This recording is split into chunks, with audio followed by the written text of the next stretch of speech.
Thank you, Sifan. Welcome, everybody, to the post-game lobby where Vitality's Cabochard is sticking around. A nice post-game interview there with Mithy. We should try to lose some games in the LCS so we can improve.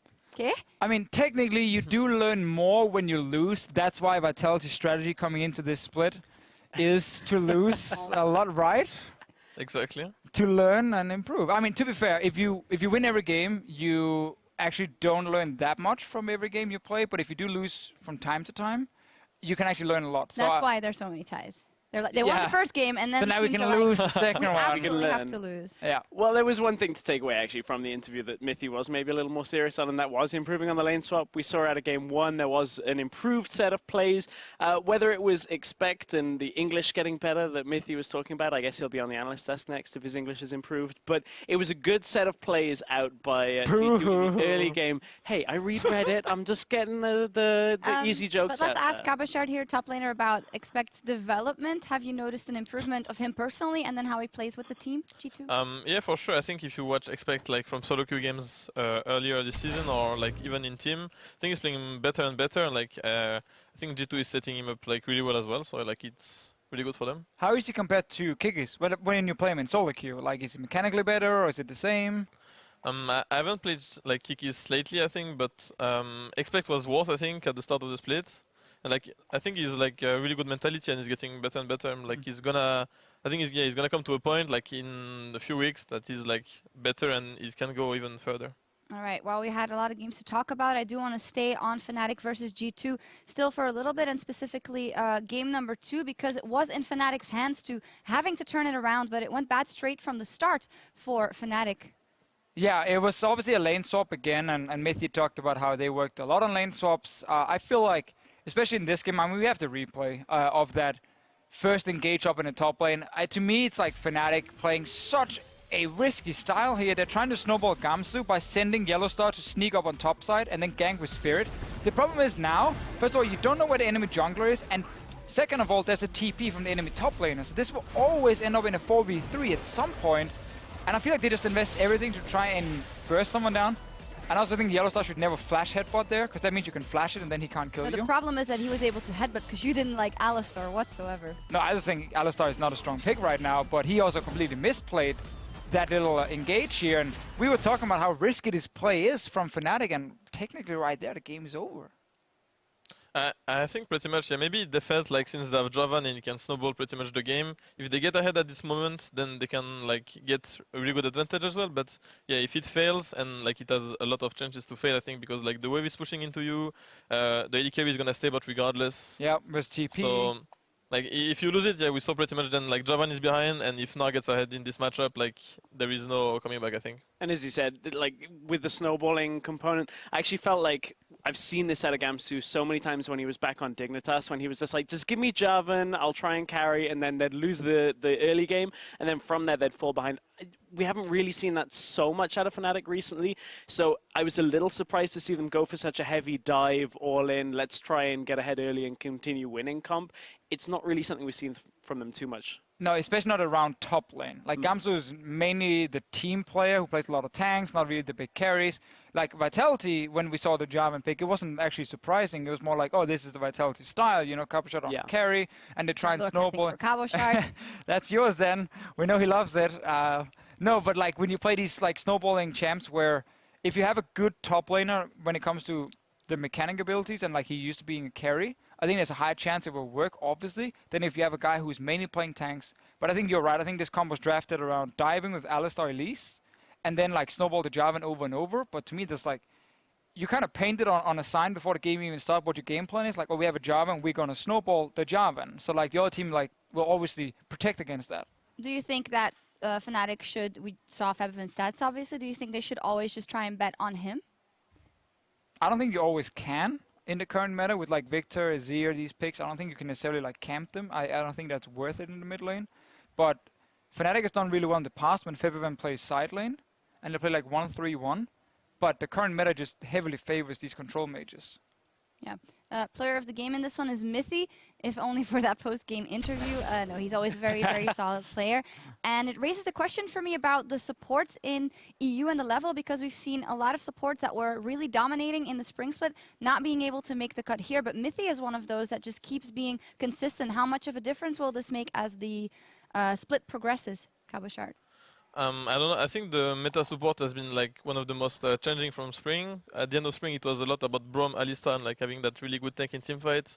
We saw the change moving towards Karma, Nami, Janna, and like some Bard, because like Bard in the mid game is just like maybe the best support because of like the catch potential and all of that. And like Missy has been adapting to any of those meta, so like it's a really good point for them. And that's the thing, is he's not only just adapting to the champions, but the different play styles throughout the game as well. As you're saying, like ranged supports have a very different role when it comes to laning and mid game compared to tanks. And Mythy's not only going, okay, well I can play Alistar and I can play Bard and get the engage bit down. He's doing the warding bit, the catching, like everything that he needs to do seems to be on point with Mythy when he changes champion and changes slight play style. I mean, Mythy's just so annoying to play against because, like, back when he joined the LCS Season 3 summer, when he joined Lemon Dogs, he came in, he was instantly smarter than every other support. He also had better mechanics than every other support, and he just needed stage experience. He got that during the summer split, and ever since he's actually been, like, the best or at least top 2 support in Europe. I feel at least. He will obviously say he had some down periods and up and so on, but we don't count like individual weeks. We look at overall an entire split.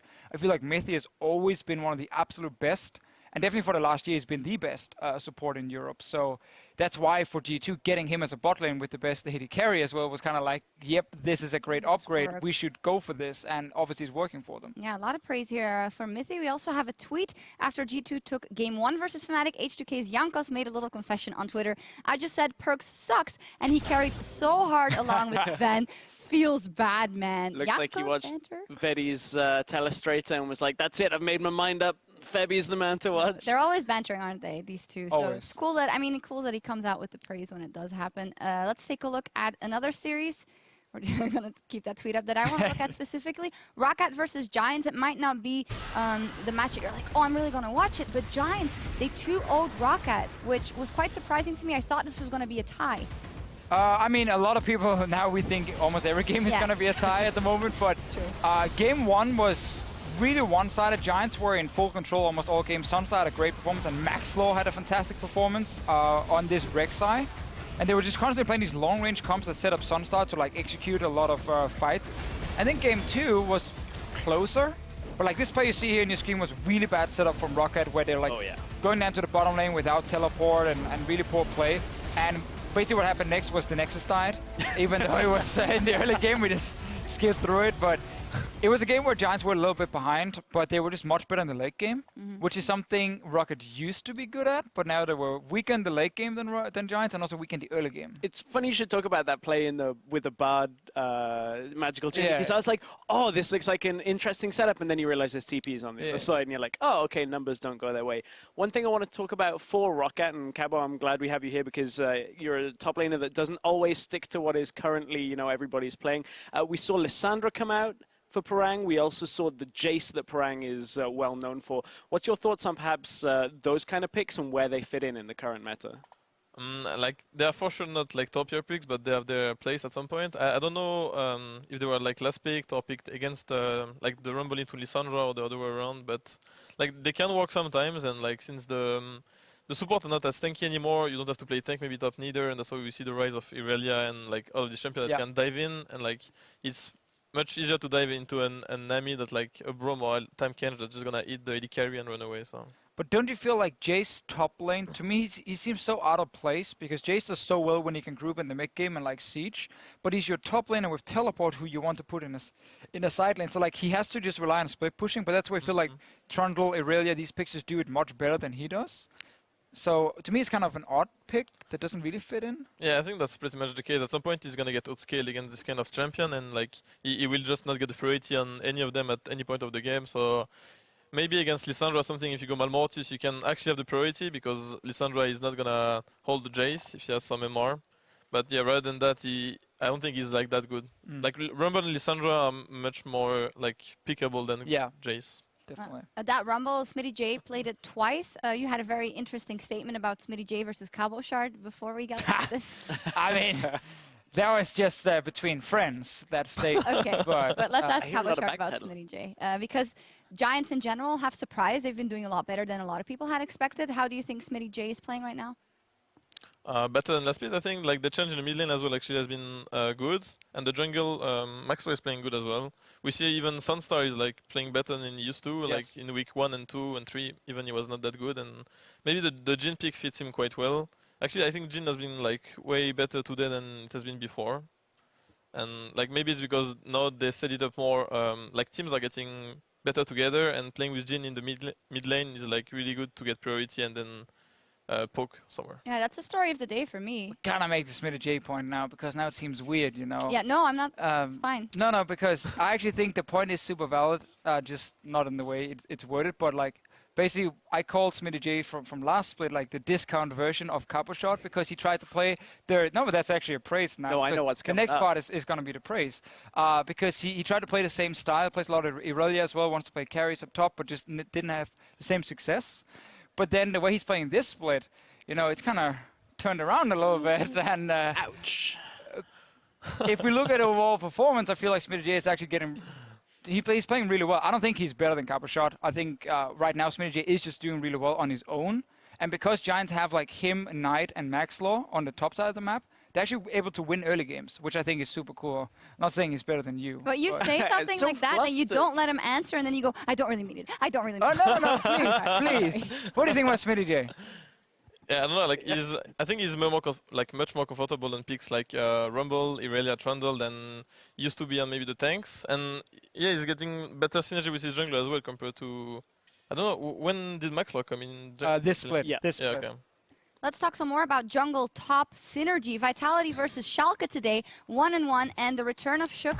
We actually had an interview with him. Cabochard, he was player of the game. How was it for you to play again with him and the team, and how did it kind of change the dynamic of the way you guys played?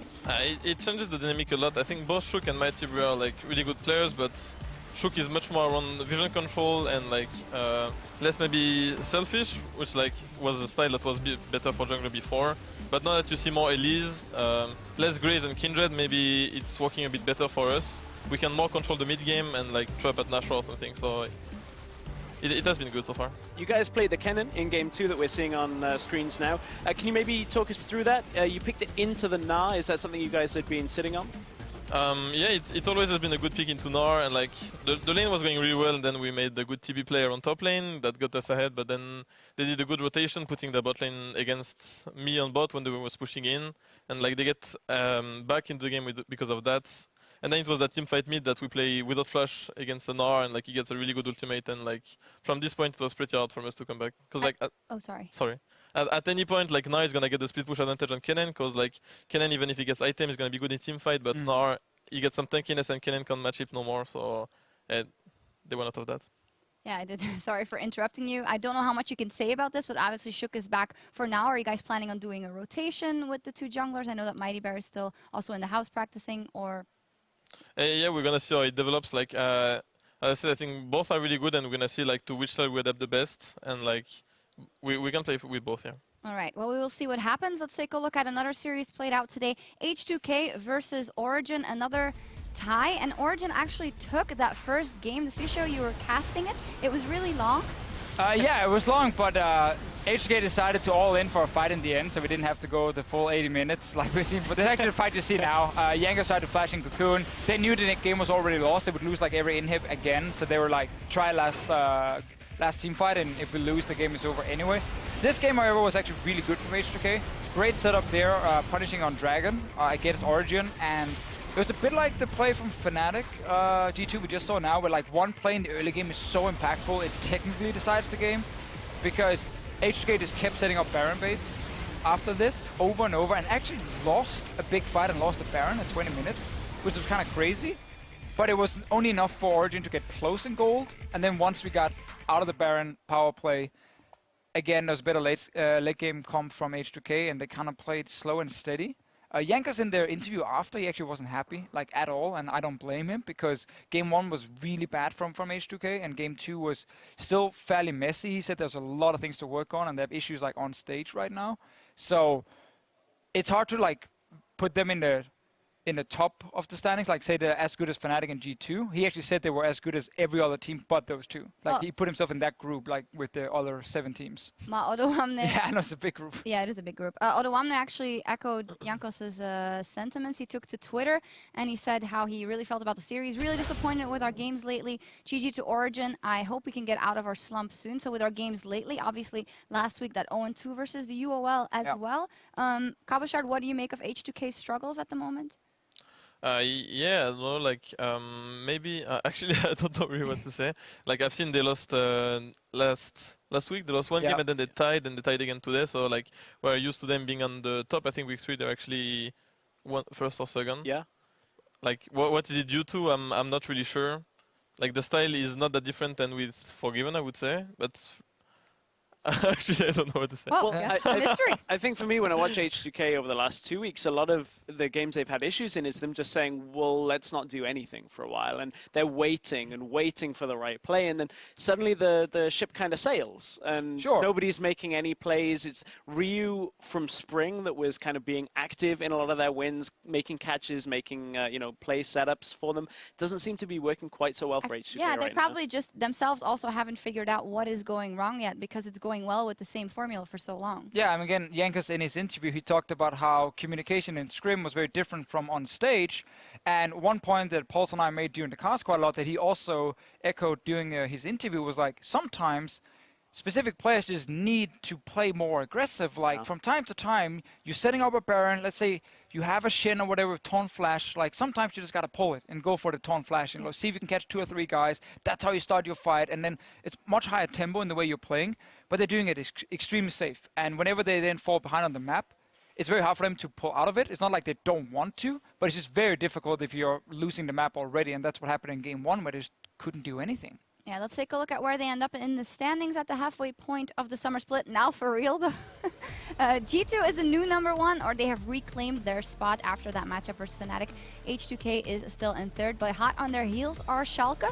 And then we have, obviously, all those teams are Splice, Giants, Vitality, Unicorns of Love, Origin, and a Rocket in last. But all those teams are very, very close together. So what do we make of that? It's just not... Like, do you also, as Jankos said, oh, we count ourselves to all the other teams. Do you also think, hey, right now we're just not a top 2 team? Yeah, I don't think we are. Like with the change of Shook, we're gonna see how it goes like furthermore because we play only 1 game or like 1 best of 2, I guess. And yeah, like we are not as good as G2 and Fnatic for sure right now. But again, it counts for almost every team, right? We keep seeing this where it's each team every week I feel like have like a great game, and then the next game things just fall apart. Like either it's inconsistency or it's just teams not being that much better than anyone else, so it's just so close and one little thing will tip it every time. Yeah, let's talk about those draws. 3 today, 7 in week 4. Is it just the relative level of the teams then? I think it's because we don't have teams that are clearly much better than others, except for G2 Fnatic. Yeah. Right now, also with H2K slumping, and you guys obviously now making roster changes, and some of the teams we saw dominate last split and give us some very one-sided games are no longer doing it. So when you have all these teams that are very close to each other in level, and you can then argue, is it because they're all like decent level, is it because they're low level, like whatever, that's a different discussion. But they're so close to each other, and that's why we have so many ties where it's not clear who's the best team on the day. Is the improvement going slower than it was in previous seasons in summer? Because we know we always are looking forward to what Europe can do on the international stage at Worlds, but I feel like it's going a bit slower, the teams getting better below the top 2 at least, or is that my imagination, Cabochard? I'm not sure if it's that the reason, but we can see like as for the standings, like as soon as the team is gonna get better and better, and you actually get like 2 or 3 wins, you directly get to that top spot. I think because like we are so many around 10 points, but like 2 wins already give 6 points, so it's already like gonna be big to the team that's actually gonna step up the most, I think, in the weeks coming. I think one of the things for me as well, week by week, is we've either seen meta shifts or patch changes that bring different champions up and down, and teams are struggling. Whether you're Roccat and you start the split and Vladimir and Swain are great, and you get them in the first couple of games and it looks brilliant for you, and then suddenly Swain gets nerfed, Vladimir, people start learning how to play around. Shen comes in the top lane all of a sudden, and there's these big changes that are changing how the game plays out that I don't think all of the teams are quite keeping up with yet. Speaking of which, earlier in the show, we asked you to tweet us to let us know who you think is the most worthy pick in the current meta and why. And from Law Odysseus had an accurate answer for us saying, Shen, that cross-map pressure is OP. Shen picked 6 times today, Gnar 5 times, Rumble twice, Trundle twice, and Aurelia, Lissandra, Jace, Cannon, and Jarvan once. Shen, Gnar are taken to the throne as the rulers of the top lane, so to say. Is that accurate enough? Yeah, Shen is a really good pick. I think you're gonna win a lot of games in Europe right now by having TP advantage, and Shen is just gonna bring like another TP. Like other than that, he's losing quite hard to split pushes as well. Like we see Gnar picked into it or Trundle. Yep. And like when they get to the point that they can pressure him to his tower, he's not gonna have that freedom to just like push and TP somewhere and get the pressure on the map. But he's a really solid pick, and like the change they made to W. It's actually quite hard, I think, as AD carry to try to teamfight against him right now. I think it was also worth saying Aurelia was banned quite a lot today, especially over on our stream. Olaf was banned quite a bit as well, who's also been used in top lane from time to time. So there's been some focus on banning out certain top laners, but Shen actually wasn't banned away. Instead, he was in picked and... Was he banned 3 games? 3 games Okay. on throughout the day, so I think that's a total of 9, 6, and 3 overall. But Yeah. you are right as well. He gets through quite a lot of the time. So right now, teams are trying him out, and then obviously Gnar comes in often as a pick into the Shen, and that obviously means he goes up in value. And that's always how the meta shift. Like when a certain pick really becomes popular, counters will too, and then it keeps changing and changing and changing. That's how the meta works? That's how the meta works. Oh! Or you can play Jay's top, Yeah. Hey. Thank you to Official. Now for a quick recap of our players of the game this evening. Let's take a look at the leaderboard for today, at least. Vizichachi, I think that is his first one also, and Trashy's first one. Trashy's first one as well, Maybe and Shook's first one as well. Shook first, yeah. Hey! True. Vizichachi and Trashy both. A lot of firsts actually here, and for Chachi that's quite interesting. And we have Cabochard here as well. That's someone we always looked at as being like the backbone of the Unicorns of Love, but he's been doing a lot better lately. What do you think of his play so far? I think actually Shen coming back is pretty good for them. It has been like, I think even in summer last split, he has been one of the most Shen player, and he's maybe actually the one that brought us in, like brought us the Shen in Europe. Yeah. So I think that's good for them. The Gnar as well, he has been playing it. I'm not so sure about the Aurelia, but we've seen him play like Eloy or some pocket picks that actually has been banned sometimes. And yeah, I think he's a solid player. Yeah, not too bad on Aurelia either. Let's also take a look at the player of the game leaderboard overall with those players from today tallied up. Trick is still there. Did we actually say who was the player? Some of us voted for him, but it went to Mithy in the end. Oh, it so went he to stays Mithy, on right. 5. Ben I was Mithy. jumping the gun as well. Yeah. Thought the same. Well, it's still the same. And then Cabochard, boom, over Yeah. there, 4 points. Does that make you happy? I guess. I'm not first, so not really. You're the only top laner in the top 10 from what I could see. And a lot of A junglers. lot of junglers. And some mid laners in there, Knight is in there as an example. He deserves it. Obviously, he's been fantastic, but only top laner. Thank you, good sir. I don't know what we should say about it.